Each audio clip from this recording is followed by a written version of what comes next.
Hello student, कैसे हैं आप। आज हम क्लास 12th की इकोनॉमिक्स पढ़ेंगे। वैसे हम क्लास 11th में भी इकोनॉमिक्स पढ़ चुके हैं। वहाँ भी हमने 2 पार्ट्स में इकोनॉमिक्स पढ़ी थी। फर्स्ट पार्ट में स्टैटिक्स और सेकंड पार्ट में Indian economy, unemployment and types of economics पढ़ी थी।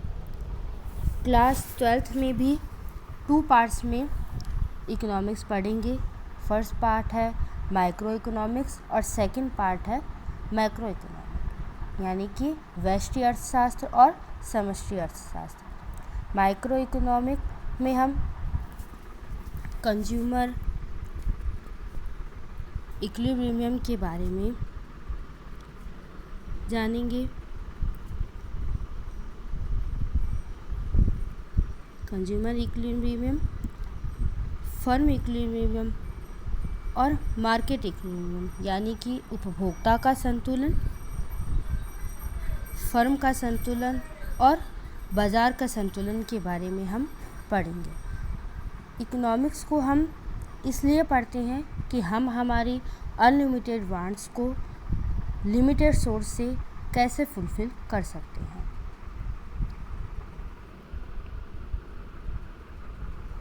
हम यहाँ इकोनॉमिक्स की अलग अलग पॉलिसी के बारे में देखेंगे। हम देखते हैं कि बाज़ार में कोई भी कंज्यूमर, उपभोक्ता अपनी वांट्स को या अपनी गुड्स को डिमांड करता है और प्राइस देकर अपनी डिमांड को फुलफ़िल या सेटिस्फाई हो जाता है। ये मार्केट में गुड्स की प्राइस कैसे डिसाइड हुई, ये सभी हम मैक्रो इकोनॉमिक्स में जानेंगे, यानी कि व्यष्टि इकोनॉमिक्स में ये 13 चैप्टर में हम ये जानेंगे। फिर आगे हम माइक्रो इकोनॉमिक्स, जिसमें कि राष्ट्रीय आय यानी कि नेशनल इनकम के बारे में हम जानेंगे।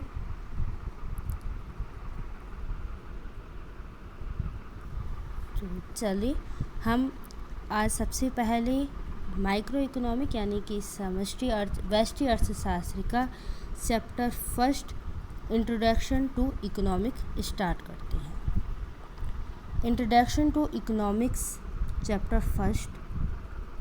यहाँ हम इकोनॉमिक्स की डेफिनेशन के बारे में बात करते हैं और डेफिनेशन को 5 अलग अलग पार्ट में डिवाइड करने से पहले विश्व में अगर हम इकोनॉमिक्स के फादर या फादर ऑफ इकोनॉमिक्स या अर्थशास्त्र के जनक किसे माना जाता है, इसके बारे में देखें तो हमें 11th क्लास में हम जान चुके हैं कि father of economics Adam Smith को कहा जाता है। इनकी एक बुक 1776 में आई थी। इस बुक का नाम द वेल्थ ऑफ नेशन है। इस बुक के पब्लिकेशन जब हुआ था तभी से ही अर्थशास्त्र का जन्म माना जाता है। इसलिए अर्थशास्त्र के जनक या फादर ऑफ इकोनॉमिक किसको माना जाता है? एडम स्मिथ को। इनकी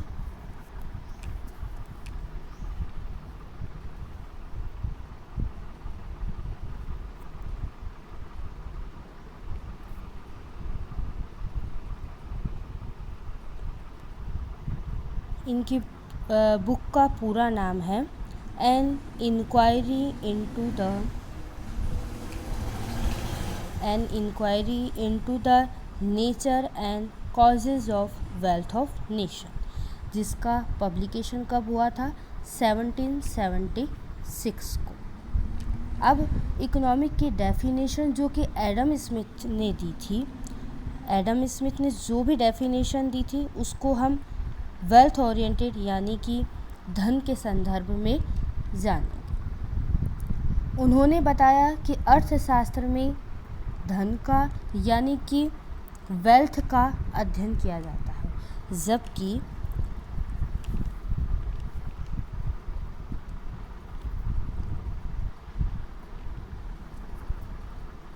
जबकि प्रोफेसर मार्शल ने बताया अर्थशास्त्र को वेलफेयर यानी कि कल्याण के यानी कि आर्थिक कल्याण के संदर्भ में उन्होंने बताया कि इकोनॉमिक में आर्थिक कल्याण का अध्ययन किस प्रकार किया जाता है।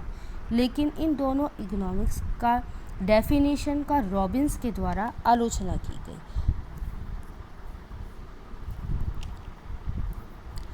रॉबिन्स ने इकोनॉमिक को स्कैरसिटी यानी कि सीमितता की प्रधानता यानी कि सीमितता के संदर्भ में यहाँ पे समझाया। रॉबिन्स ने के अनुसार बताया गया कि अर्थशास्त्र में अनलिमिटेड वांट्स को लिमिटेड सोर्स के द्वारा कैसे पूरा किया जा सकता है। रिसोर्स का यानी कि उपलब्ध साधनों का सिलेक्शन किस प्रकार किया जाता है।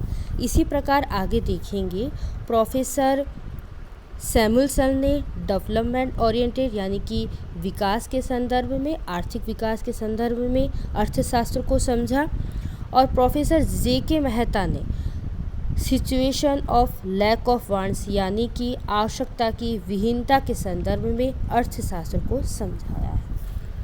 यहाँ हम देखेंगे कि इकोनॉमिक्स को अलग अलग अर्थशास्त्रियों ने किस तरीके से समझाया। तो यहाँ हम 5 टाइप्स देखेंगे, जिसमें कि पहला है वेल्थ ओरिएंटेड यानी कि धन की प्रधानता के हिसाब से आपको एडम स्मिथ ने, वेलफेयर ओरिएंटेड यानी कि कल्याण के संदर्भ में आपको इकोनॉमिक्स को मार्शल ने, और स्कैरसिटी यानी कि सीमितता के आधार पर आपको रॉबिन्स ने, और डेवलपमेंट ओरिएंटेड विकास की प्रधानता के हिसाब से प्रोफेसर सैमुअलसन ने, और the situation of lack of wants यानी कि आवश्यकता विहीनता के हिसाब से आपको प्रोफेसर जे.के. मेहता ने आपको अर्थशास्त्र समझाया है। ये चैप्टर एग्ज़ाम के पॉइंट ऑफ व्यू से अगर देखा जाए तो 5 मार्क्स का चैप्टर है, जिसमें सबसे इम्पॉर्टेंट यहाँ ये बोला गया है कि क्वेश्चन ये बनता है शॉर्ट टाइप्स में कि फादर ऑफ इकोनॉमिक कौन है, तो वहाँ हम बोलेंगे एडम स्मिथ है। ये पूछा जाए कि एडम स्मिथ की बुक का क्या नाम है, वो कब पब्लिश हुई थी, वहाँ हमारा आंसर होगा an inquiry into the nature and causes of wealth of nation, जिसका पब्लिकेशन 1776 में हुआ था। ये क्वेश्चन भी अराइज हो सकता है कि ये बुक्स किसने और कब पब्लिश की थी। वहीं क्वेश्चन ये अराइज हो सकता है कि वेलफेयर के हिसाब से इकोनॉमिक्स को किसने समझा, तो वहाँ हम कहेंगे कि एडम मार्शल ने समझाया। वेलफेयर के हिसाब से मार्शल ने, वेल्थ के हिसाब से एडम स्मिथ ने समझाया। स्कैरसिटी के दृष्टिकोण या पॉइंट ऑफ व्यू से हमें रॉबिन्स ने, डेवलपमेंट पॉइंट ऑफ व्यू से इकोनॉमी के आर्थिक डेवलपमेंट के हिसाब से हमें प्रोफेसर सैमुअलसन ने, और the situation of lack of wants यानी कि हम हमारी वांट्स, हमारी इच्छाओं को किस तरीके से कम या आवश्यकता के अनुसार करके हम इकोनॉमिक्स को समझ सकते हैं, ये प्रोफेसर जे.के. मेहता ने समझाया। आगे हम देखेंगे इकोनॉमिक की परिभाषा। यहाँ पे इकोनॉमिक्स को रिलेट किया गया है सोशल साइंस से।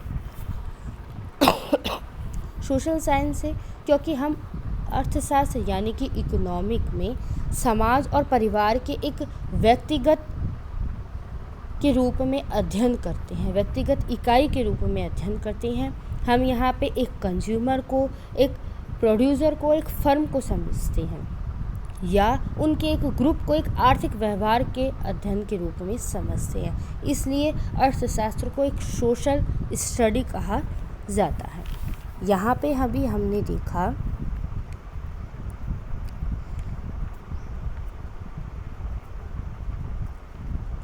कहा गया है कि एक इंडिविजुअल यूनिट में एक कंज्यूमर, प्रोड्यूसर और फर्म। तो इंडिविजुअल यूनिट हम यहाँ पे व्यष्टि अर्थशास्त्र यानी कि माइक्रो अर्थशास्त्र में पढ़ेंगे। एक कंज्यूमर, एक प्रोड्यूसर, एक फर्म का अगर ग्रुप देखा जाए या फिर एक मेंबर ऑफ फैमिली देखी जाए तो वो हमारी एक समष्टि यानी कि माइक्रो इकोनॉमिक्स में हम देखेंगे। इसी डेफिनेशन के हिसाब से हम इकोनॉमिक्स से कुछ कैरेक्टर्स को देखते हैं, जिसमें कि सबसे फर्स्ट है ए ब्रांच ऑफ सोशल साइंस। तो यहाँ भी हमने समझा कि इकोनॉमिक्स को एक सोशल साइंस कहा गया है, क्योंकि हम एक सोशल यानी कि समाज, एक परिवार का अध्ययन हम एक आर्थिक या मनी के रूप में देखते हैं, उनके व्यवहार को हम समझते हैं। सेकंड है हमारा study, it studies the economics behaviour of a man और ए कंट्री के रूप में। यहाँ पे हमें बताया गया है थर्ड पॉइंट में कि it is concern with providing solution by making use for unlimited and competitive resource with limited and alternative use को हम हमारे लिमिटेड और अल्टरनेटिव जो रिसोर्स को है किस प्रोसेस से, किस मेथड से हम अगर चूज़ करते हैं वो हमारी साइंस हो जाती है, और हमारे वांट्स को कंप्लीट करने का जो सॉल्यूशन निकलता है उसमें हम हमारे आर्ट्स को देखते हैं। तो हमने यहाँ ये भी पढ़ा है इकोनॉमिक्स एक साइंस और आर्ट्स दोनों। तो ये थी इकोनॉमिक्स की कैरेक्टरिस्टिक्स। आगे हम देखेंगे nature and scope of economics. यहाँ पे इकोनॉमिक्स को आपको नेचर के पॉइंट ऑफ व्यू से 2 पार्ट्स में डिवाइड किया गया है, macro economics, micro and macro economics, यानी कि व्यष्टि और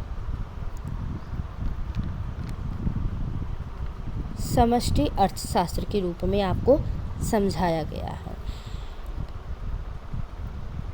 यहाँ हम देखेंगे कि व्यष्टि या माइक्रो इकोनॉमिक में एक पर्टिकुलर यूनिट, एक पर्टिकुलर इकाई के रूप में स्टडी की जाती है। वहीं हम समष्टि या मैक्रो इकोनॉमिक में हम देखेंगे कि एक ग्रुप ऑफ फैमिली या ग्रुप ऑफ मेंबर, जहाँ की हम पूरे कंट्री के बारे में अध्ययन करते हैं।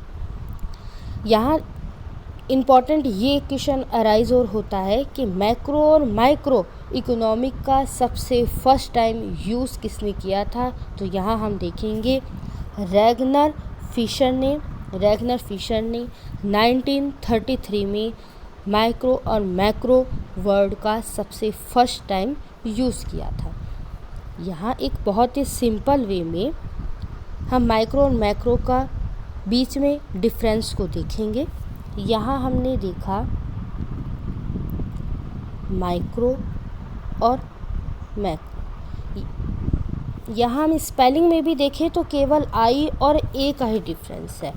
आई से हमें ये समझ में आता है आई मतलब इंडिविजुअल यूनिट, तो हमने यहाँ ये कंसेप्ट याद रख सकते हैं दोनों के डिफरेंस के लिए कि यहाँ पे आई है यानी कि एक इंडिविजुअल यूनिट, यानी कि किसी एक पर्टिकुलर पर्सन या एक पर्टिकुलर कंज्यूमर के बारे में बताया जाता है, और यहाँ पे ए मतलब ऑल यानी कि सभी, यानी कि ग्रुप, पूरी कंट्री के बारे में हम इकोनॉमिक को पढ़ेंगे।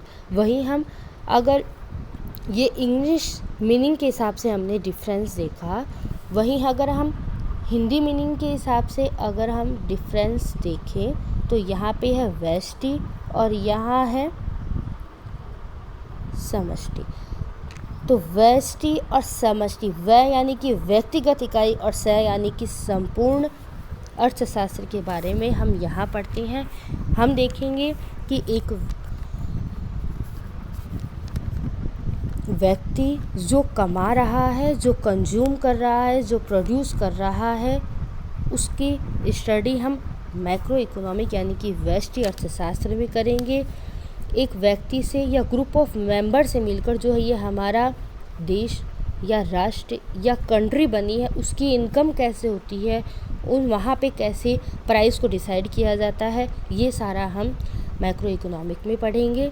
तो यहाँ हम माइक्रो और मैक्रो में बहुत ही सिंपल डिफरेंस कर सकते हैं एक मीनिंग के हिसाब से भी कि आई मतलब इंडिविजुअल, यानी कि इसमें केवल एक इंडिविजुअल यूनिट का स्टडी की जाती है, और मैक्रो यानी कि ए यानी कि और, जहाँ की हम पूरी एक ग्रुप ऑफ मेंबर के इकोनॉमिक की हम स्टडी करते हैं। तो थैंक यू। नेक्स्ट वीडियो में हम नेक्स्ट क्लास में हम मैक्रो के पूरे एक्सप्लेनेशन तरीके से हम डिफरेंस सीखेंगे। आगे हम देखेंगे कि इकोनॉमिक्स से होने वाली जो प्रॉब्लम है उसका सॉल्यूशन हम, यानी कि अभी जो हमने देखा कि हमारी वांट्स अनलिमिटेड है, पर हमारा जो लिमिटेड सोर्स है, यानी कि इस लिमिटेड सोर्स को जो चूज़ करने में आने वाली प्रॉब्लम्स को हम कैसे सॉल्यूशन करेंगे, ये हम हमारी नेक्स्ट क्लास में स्टडी करें। Thank you.